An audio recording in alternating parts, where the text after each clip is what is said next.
గత బడ్జెట్ లో పథకాలు పెట్టి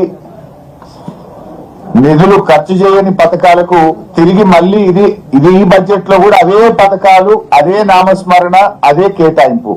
ఎట్లా నమ్మాలి? పోయిన బడ్జెట్ లో రాజీవ్ యువ వికాసానికి 6,000 కోట్లు పెట్టామన్నారు, 6 పైసలు కూడా ఖర్చు పెట్టలేదు. మళ్ళీ ఈ బడ్జెట్ ప్రసంగంలో మళ్ళీ అదే రాజీవ్ యువ వికాసం పథకం గురించి ఏదో గొప్పగా చెప్పారు. పోయిన బడ్జెట్ లో చెప్పారు, బల్లెలు కొట్టారు, 6 పైసలు ఖర్చు పెట్టలే. తిరిగి మళ్ళీ అదే పాట పాడింది ఈ బడ్జెట్ లో. అట్లా ఇందిరమ్మ ఆత్మీయ భరోసా 24-25 బడ్జెట్ లో పెట్టిండ్రు, 25-26 బడ్జెట్ లో పెట్టిండ్రు, ₹1 ఇవ్వలేదు, 1 పైసా కూలీలకు అందలేదు. మళ్ళీ ఈ బడ్జెట్ లో అదే చదివిండు బట్టి. అంటే నీ బడ్జెట్ కో శాంటిటీ లేదు. బడ్జెట్ అనేది కేవలం అంకెలు మాటల గారడిగా మార్చింది తప్ప మీ కేటాయింపుల ఖర్చు విషయంలో ప్రజలకు పథకాలు అందించడంలో చిత్తశుద్ధి లేదు అని అర్థమైతా ఉంది. అది ఆత్మీయ భరోసా అయినా రాజీవ్ యువ వికాసం అయినా. ఆ రాజీవ్ గాంధీ పేరు పెట్టి ఆయన ఆత్మ క్షోభించే విధంగా చేసిండ్రు, ₹1 ఖర్చు పెట్టలేదు రాజీవ్ యువ వికాసం. ఇందిరమ్మ పేరు పెట్టి ఇందిరమ్మ ఆత్మ క్షోభించే విధంగా ఇందిరమ్మ ఆత్మీయ భరోసా కూడా పైసా అందించలేదు. అంటే కనీసం మీ నాయకులను చెప్పుకునే మీ ఇందిరమ్మ పేరు మీద పెట్టిన పథకం, మీ రాజీవ్ యువ వికాసం అని రాజీవ్ గాంధీ గారి మీద పెట్టిన పథకానికే ₹1 ఇయ్యలేదు, ₹1 ఖర్చు పెట్టలేదంటే మీరంతా కూడా బట్టి బడ్జెట్, బడా జూటా బడ్జెట్, బట్టి బడ్జెట్, బోగస్ బడ్జెట్ అనేటువంటిది చాలా స్పష్టంగా అర్థమైతా ఉంది. అసెంబ్లీ ఎన్నికల టైంలోనేమో అభయహస్తం, ఇవాళ 3వ బడ్జెట్ చూసిన తర్వాత అది అభయహస్తం కాదు, రిక్తహస్తం అని అర్థమైపోయింది. తెలంగాణను, హైదరాబాద్ ను 3 ముక్కలు చేయడం తప్ప ఈ బడ్జెట్ లో విజన్ లేదు. బడ్జెట్ లో చూస్తే ఆ క్యూర్ ఆ 3 ముక్కలాట తప్ప బడ్జెట్ లో ఎక్కడ కూడా విజన్ కనబడలేదు. మాకు ఓటు వేసిన ప్రజలకు వెన్నుపోట్లు పొచ్చారు. ఇవాళ బడ్జెట్ చూస్తే మహిళలకు 2,500 ఇస్తామన్నారు, మొండి చెయ్యి. వృద్ధులకు 4,000 పెన్షన్ ఇస్తామన్నారు, మొండి చెయ్యి. ఉద్యోగస్తుల పాత బకాయిలు ఇచ్చే విషయంలో, PRC DA విషయంలో ఉద్యోగస్తులకు మొండి చేయి. రిటైర్డ్ ఉద్యోగుల బకాయింపుల చెల్లింపు విషయంలో ఏదైనా చెప్తారేమో, ఊరట కలిగిస్తారేమో అంటే మొండి చేయి. ఉపాధ్యాయులకు మొండి చేయి. RTC డేట్ ఏమైనా పెట్టి వాళ్ళని ప్రభుత్వ ఉద్యోగులు గుర్తిస్తారేమో అంటే RTC కార్మికులకు మొండి చేయి. సింగరేణి కార్మికులకు మొండి చేయి. చేనేత కార్మికులకు మొండి చేయి. గౌడన్నలకు మొండి చేయి.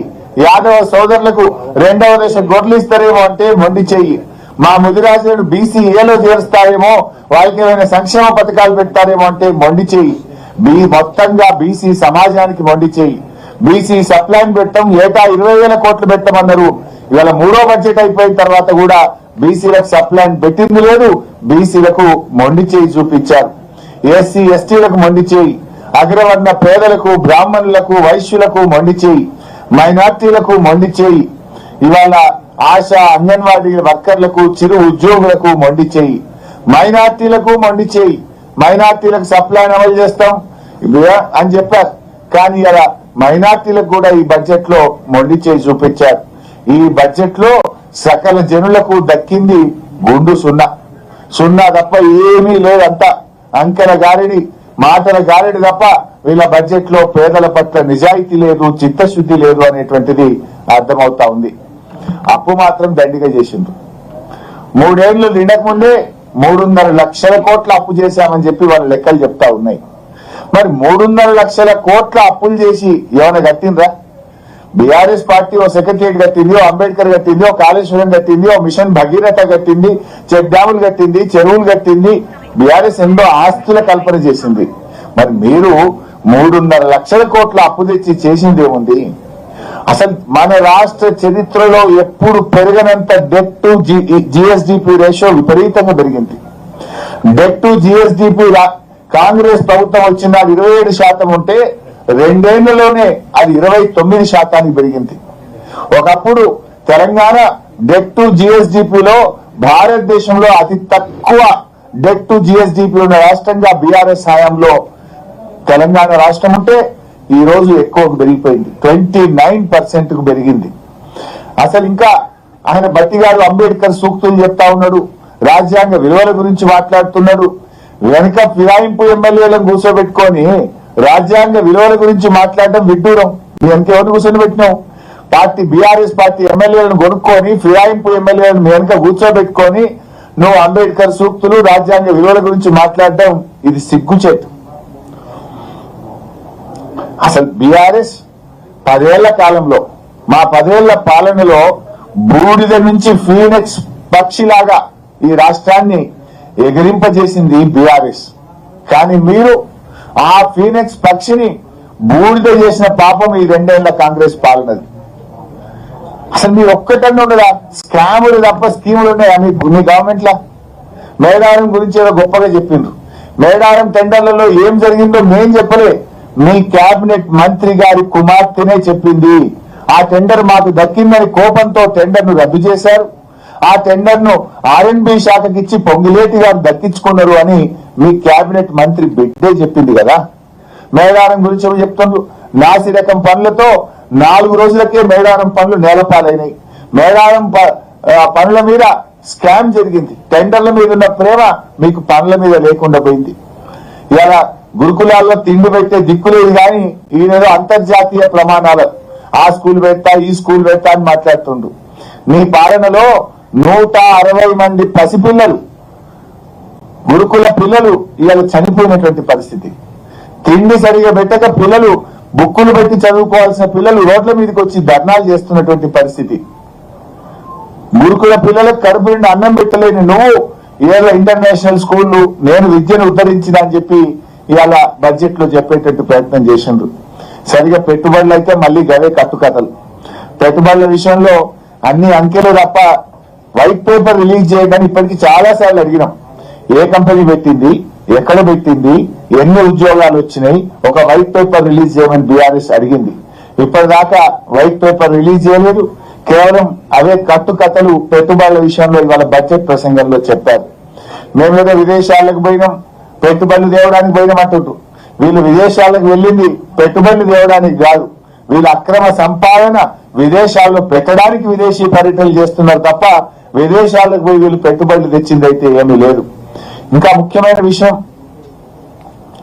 ఒక మాట అన్నారు, తెలంగాణ అభివృద్ధి రేటు అంటే మన జిఎస్డిపి దేశ సగటు కన్నా అధికంగా ఉంది అని భట్టి గారు తన ప్రసంగంలో చెప్పారు.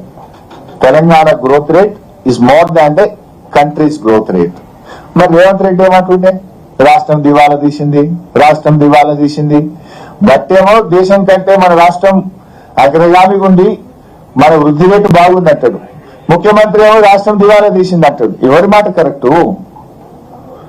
మరి దేశ సగటు కంటే మన రాష్ట్ర వృద్ధి రేటు బాగుంటే 6 గ్యారెంటీలు ఎందుకు ఎగ్గొడుతున్నారు? 100 రోజుల్లో అమలు చేస్తామన్న 6 గ్యారెంటీలు ఇప్పటిదాకా ఎందుకు అమలు చేస్తలేరు? 3 సార్లు రైతు బంధు ఎందుకు ఎగ్గొట్టారు?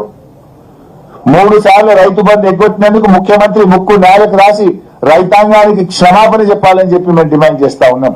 నేను అనుకున్నా మేము 3 సార్లు రైతు బంధు ఎగ్గొట్టాము, క్షమాపణ చెప్తారేమో బడ్జెట్ స్పీచ్ లో, ఒప్పుకుంటారేమో అని మేము ఆశించినాం. కానీ అదే బుకాయింపు. ఇవాళ 6 గ్యారెంటీల విషయంలో పోయిన బడ్జెట్ లో 6 గ్యారెంటీలకు 56,083 కోట్లు పెట్టారు. ఈ బడ్జెట్ లో తగ్గించారు. ఈ బడ్జెట్ లో 50,712 కోట్లు పెట్టారు.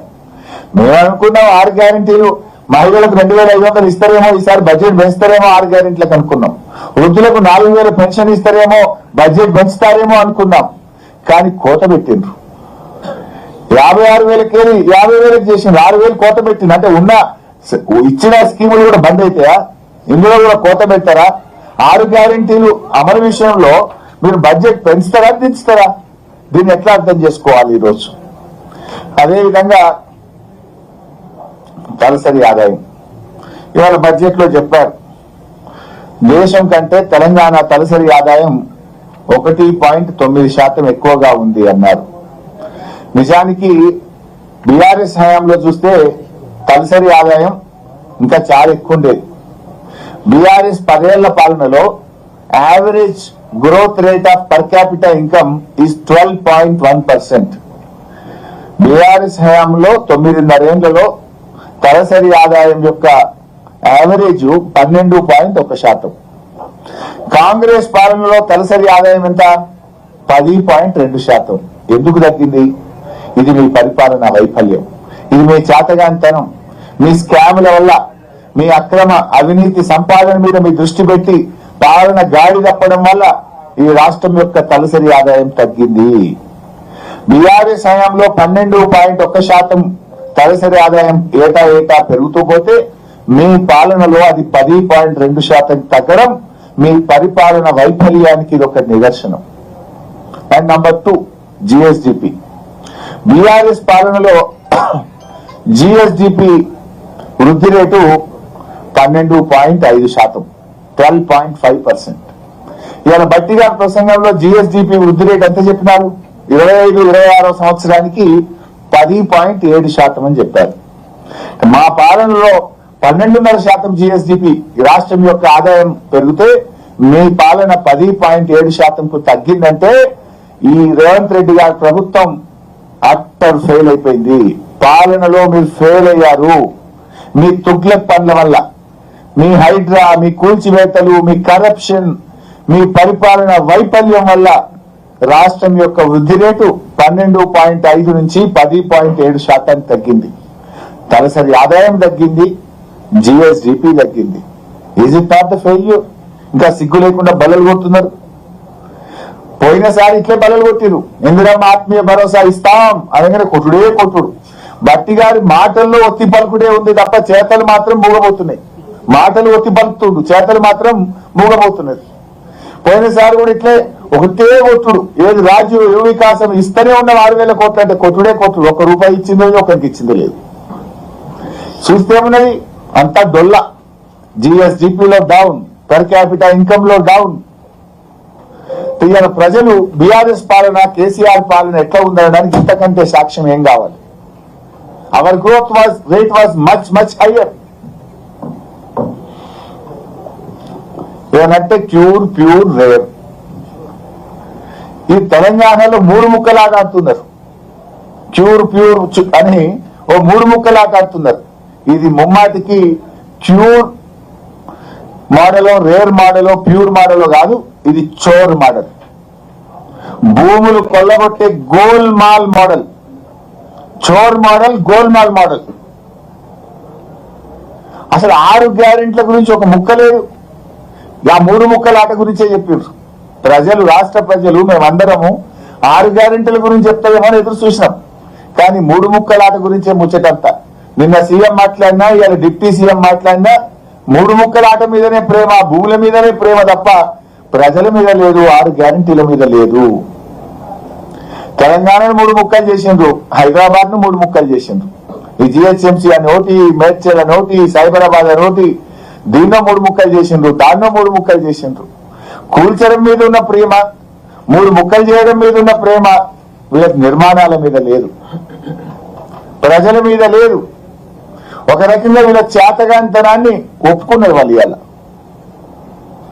ఫెయిల్ అనేటువంటిది ఇలా వాళ్ళ బడ్జెట్ తోనే స్పష్టంగా తెలిపోయింది. పర్ క్యాపిటాలో, జిఎస్డిపిలో, పథకాల అమలులో, 6 గ్యారెంటీల కేటాయింపులతో ఇవాళ వాళ్ళ ఫెయిల్యూర్ ను వాళ్ళే ఒప్పుకున్నారు. పారిశ్రామికవేత్తల తలకు తుపాకులు పెట్టి అక్రమ వసూళ్లకు పాల్పడితే పారిశ్రామికవేత్తలు తెలంగాణ వైపు వస్తారా? మీ పారిశ్రామిక policy is a failure model. మీ వసూళ్లను చూసి టీజీఐసి భూముల కేటాయింపుల్లో అక్రమాలు జరుగుతున్నాయి. పారిశ్రామికవేత్తలకు తుపాకులు పెట్టి చందాలు వసూలు చేస్తున్నారు. ఇవాళ కాంగ్రెస్ ను నమ్మిన పాపానికి ఇది ఇండస్ట్రియల్ హబ్ కాదు, కరప్షన్ హబ్ గా మారిపోయింది. ఇది పారిశ్రామిక హబ్ కాదు, కరప్షన్ హబ్ గా మారిపోయినటువంటి పరిస్థితి. మొన్న సీఎం పచ్చి అబద్ధాలు చెప్పిండు.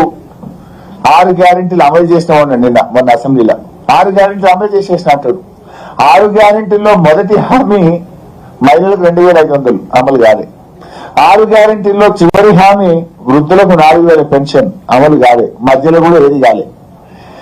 ఎంత అసెంబ్లీ సాక్షిగా మొన్న రేవంత్ రెడ్డి పచ్చి అబద్ధాలు 6 గ్యారెంటీలు అమలు చేసామని మాట్లాడిండు. ఇవాళ డిప్యూటీ సీఎం, ఫైనాన్స్ మినిస్టర్ నోటి మాట కూడా అన్ని అసత్యాలు, అబద్ధాలు. 30,000 ఎకరాల్లో ఫ్యూచర్ సిటీ ఏర్పాటు చేసినామంటాడు. ఉన్నాయా 30,000? బీఆర్ఎస్ సేకరించిన ఫార్మాసిటీ 13,000 ఎకరాలే తప్ప 30,000 ఎకరాలు ఉన్నదాగా ఏర్పాటు చేసినాం. ఇంకా అది ఎప్పుడు అంటే అసెంబ్లీ వేదికగా ఇంత పచ్చి అబద్ధాలు మాట్లాడేటువంటి ప్రభుత్వం బహుశా భారతదేశంలో ఎక్కడ లేదు. ఉమ్మడి రాష్ట్రంలో కూడా ఇంత పచ్చి అబద్ధాలు ఎవరు చెప్పలే. 2 లక్షల ఉద్యోగాలకు పాతరేసిండ్రు. జాబ్ క్యాలెండర్ గురించి ఏమైనా చెప్తారేమో అంటే సప్పులు లేదు. బీఆర్ఎస్ హయాంలో నింపిన 67,000 ఉద్యోగాల గురించి మళ్ళీ వాళ్ళే వేసుకున్నారు. మేము ఆ రోజు 1,67,000 ఉద్యోగాలు మేము ఇచ్చాం. ఈ 67,000లో కూడా 55,000 ఉద్యోగాలు బీఆర్ఎస్ హయాంలోనే నోటిఫికేషన్ ఇచ్చి పరీక్షలు పెట్టి ఫలితాలు ఇచ్చినాయి. ఆ ఒక అబద్ధాన్ని 100 సార్లు చెప్పి నిజం చెప్పేసే ప్రయత్నం చేస్తున్నారు. ప్రజావాణి గురించి ఏదో గొప్పలు చెప్పిండ్రు. మీ మేనిఫెస్టోలో ఏం చెప్పిండ్రు? ముఖ్యమంత్రి ప్రతిరోజు ప్రజల్ని కలుస్తాడు అన్నారు. ఒక్కనాడన్నా కలిసిండు రేవంత్ రెడ్డి? ఇంకా దాని గురించి ప్రజావాణిలో ఏదో మేము చేస్తున్నాం. అసలు ముఖ్యమంత్రి ప్రజలకు కాదు, మీ ఎమ్మెల్యేలకు అందుబాటులో ఉంటలేడు. ఇక ఫ్రీ బస్సు పథకంలో గొప్పలు చెప్తా ఉన్నారు. మరి నేను అంటున్నా, ఆర్టీసీలో మీరు ఏం చెప్పారు? 9,000 కోట్లు చెప్పిండ్రు. 9,222 కోట్లు మహిళలకు ఆదా అయింది అన్నారు. సంతోషం. మరి 9,222 కోట్లు ఆర్టీసీకి చెల్లించిందా ప్రభుత్వం? 2,500 కోట్లు బకాయి పడ్డది. అందుకే ఆర్టీసీ అప్పుల ఊబిలోకి పోయింది.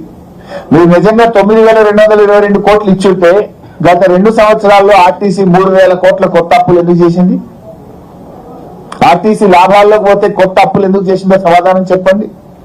ఆర్టీసీ లాభాల్లో ఉంటే కార్మికులకు పెన్షన్ బకాయిలు ఎందుకు ఇస్తలేరు? వాళ్లకు జీతాలు పిఆర్సీ ఎందుకు అమలు చేస్తలేరు? వాళ్ళని ఎందుకు ప్రభుత్వ ఉద్యోగులుగా గుర్తిస్తలేరు? అంటే అంతా బోగస్. ఆర్టీసీని అప్రమయం చేస్తున్నారు. ఆర్టీసీ కార్మికులను రోడ్ల పాలు చేస్తున్నారు. హైదరాబాద్ లో ఆర్టీసీ కార్మికులను మొత్తం అన్ని ఇక్కడి నుంచి వెళ్ళగొట్టే కుట్ర జరుగుతున్నది. ఆర్టీసీ డిపోలన్నీ ప్రైవేట్ పరం చేయబోతున్నారు హైదరాబాద్ లో అని మీ బడ్జెట్ ప్రసంగం చెప్పింది. ఏదో 2 లక్షల కొత్త పెన్షన్లు ఇస్తా అన్నారు. కొత్త ఎక్కడి ఉడగొట్టినే ఇస్తున్నాను. ₹1 అన్న బడ్జెట్ లో పెంచినావు పెన్షన్లకు? పోయిన సంవత్సరం ఎంత పెట్టినావు గంతే పెట్టింది బడ్జెట్ లో. పోయిన సంవత్సరం మిగిలిన పైసలు, ఎందుకంటే ఇలా కొత్తగా పెన్షన్లు ఇవ్వాలి. 3 లక్షల పెన్షన్లు ఏవేసిండ్రు. 3 లక్షలు ఏవేసిండ్రు, 2 లక్షలు ఇస్తామన్నారు. ఇది కొత్త పెన్షన్లు ఇచ్చేది కాదు. 3 లక్షల పెన్షన్లు ఏవేసిండ్రు, 2 లక్షలు ఇస్తామన్నారు. కానీ పెన్షనర్లు ఎదురు చూస్తున్నది 4,000 పెన్షన్ కోసం. నాడు కేసీఆర్ గారు 200 పెన్షన్ 10 అంతలు పెంచి 2,000 పెన్షన్ ఇస్తా అంటే మాట మీద నిలబడ్డది బీఆర్ఎస్ ప్రభుత్వం. 10 అంతలు పెంచాం. మీరు 2 అంతలే 2,000 4,000 చేస్తామన్నారు.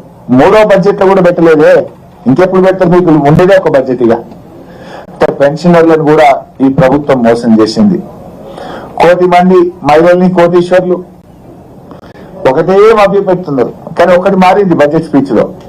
పోయిన 2 బడ్జెట్లలో ఏం చెప్పిందంటే 1,00,000 కోట్ల వడ్డీ లేని రుణం ఇస్తున్నామని 2 స్పీచ్లలో చెప్పింది. మేము మన గట్టిగా నిలదీస్తే దెబ్బకు వడ్డీ లేని రుణం తీసేసింది. 1,00,000 కోట్లు ఇస్తున్నాం మహిళలకని వడ్డీ లేని రుణాన్ని మాత్రం బడ్జెట్ స్పీచ్ లో ఎగరగొట్టిండ్రు అని తప్పు నాలుక తెరుచుకున్నారు. అబద్ధం చెప్పిన వారు. మీరు 1,00,000 మంది మహిళల్ని కోటీశ్వర్లు ఎప్పుడు చేస్తారో మీ దయ, గాని ముందు ఆ మహిళలకు ఇస్తామన్న 2,500 ఇవ్వండి. ఆ మహాలక్ష్మికి ఎందుకు బడ్జెట్ లో నిధులు పెట్టలేదు? రాష్ట్రంలో ఉండే మొత్తం మంది మహిళలకు ఈ ప్రభుత్వం డోకా చేసింది. 100 రోజులని చెప్పారు. 3వ బడ్జెట్ లో కూడా నిధులు కేటాయించలేదు. ఇక మిగిలేదు ఒకటే బడ్జెట్. రైతు బంధు మళ్ళీ అదే పాట పాడిండ్రు. 12,000 చెప్పిందేమో 15,000. నేనేమనుకున్నా అంటే కనీసం ఆ 12,000 గురించి చెప్పేటప్పుడైనా 3 పంటలకు రైతు బంధు ఎగ్గొట్టినామో క్షమించండి అని రాష్ట్ర రైతుల్ని అడుగుతారేమో నేను భావించిన. కానీ అదే అబద్ధం చెప్పిండ్రు. ఇప్పటి 3 పంటల్లో రైతు బంధు ఇయ్యలే. రుణమాఫీ గురించి ఈసారి మాట్లాడలే. అది డొల్లా అని తేలిపోయింది. చెప్పింది 51,000, బడ్జెట్ లో పెట్టింది 31,000, చేసింది 20,000. రుణమాఫీలో డోకా, రైతు బంధులో డోకా, బోనస్ లో డోకా. ఇలా పోయిన యాసంగి 2025 ఏప్రిల్ మే నెలలో అమ్మిన యాసంగి సన్న రకం వడ్లకు 1000 కోట్ల రూపాయలు ఈ ప్రభుత్వం ఎగ్గొట్టింది. యాసంగి బోనస్ ఈయనలే. ఇవాళ ఎంత సిగ్గు లేకుండా నిస్సిగ్గుగా బట్టి గారి బడ్జెట్ లో స్పీచ్లు ఏమంటాడు, 2 పంటలకు సన్న వడ్లకు బోనస్ ఇచ్చిన స్పీచ్ చదివిండు. బట్టి గారు అబద్ధం ఆడేటప్పుడన్నా కొద్దిగానే ఉండాలి కదా, అది అసెంబ్లీ కదా. 2 పంటలకు సన్న వడ్లకు బోనస్ ఇచ్చినావా? నువ్వు చెప్పు నాకు, నువ్వు ఇస్తే నేను రాజీనామా చేసిపోతా, నువ్వు చేస్తావా? రుజువు చేస్తావా 2 పంటలకు బోనస్ ఇచ్చినా? వానకాలం ఇచ్చినావు, యాసంగే కొట్టినావు. ప్రతి ఏడాది 2 పంటలకు సన్న వడ్లకు బోనస్ ఇస్తున్నా అని మాట్లాడిండు పుణ్యాత్ముడు. కానీ వానకాలం ఇచ్చిండు, యాసంగే కొట్టిండు పోయిన సంవత్సరం. ఇప్పుడు కూడా వానకాలం ఇచ్చిండు, ఈ యాసంగి ఇస్తాడా ఇయ్యడా ఇంతవరకు స్పష్టత లేదు. బడ్జెట్ లో సాక్షి